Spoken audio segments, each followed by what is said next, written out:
முற்பட்ட பைரவர்னு பேர். இவர் பேர். சனிதோஷ பாதிப்பு நீங்குவதற்காக வழிபடக்கூடிய ஸ்தலம் அவிநாசி. அதாவது 64 பைரவ முத்து தலங்கள் இத்தல பைரவர் வந்து ஆகாச காசிகா புராதன பைரவர் அப்படின்னு சொல்லப்படுகின்றது. இவர் காசில் உள்ள பைரவருக்கு முற்பட்ட பைரவர் என்று ஸ்தல புராணம் கூறுகின்றது.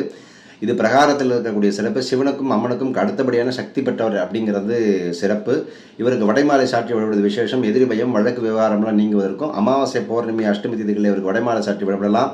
குடும்ப ஒற்றுமை ஏற்படுவதற்காக 4 to 6 மணி ராகு காலத்தில் தேங்காய் எலுமிச்சை பூசணி குங்குமம் தடவி தீபமேற்றி செவ்வரளி பூக்களால் அர்ச்சனை செய்து வழிபடுவதற்கு நல்ல விசேஷம். வசிஷ்டருக்கு ஏற்பட்ட சனிதோஷம் இத்தலத்தில் வழிபாடு செய்ததால் நீங்கியதாக ஸ்தல புராணம் கூறப்படுகின்றது.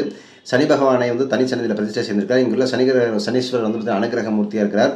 அதனால் இந்த சனியை நீங்கள் வழிபட்டீங்க அப்படின்னா, ஏன்னா பீடத்தில் வலது காகத்தில் இடது காலை வந்து பீடத்திலும் வலது காலை வந்து பார்த்தீங்கன்னா காகத்தின் மீதும் மேல் அமைந்து கையில் அம்பும் இடது கையில் அபயமுத்திரனும் காட்சியளிக்கிறார். இந்த கோவில் வழிபடுங்க. திருப்பூர் கோவை சாலையில்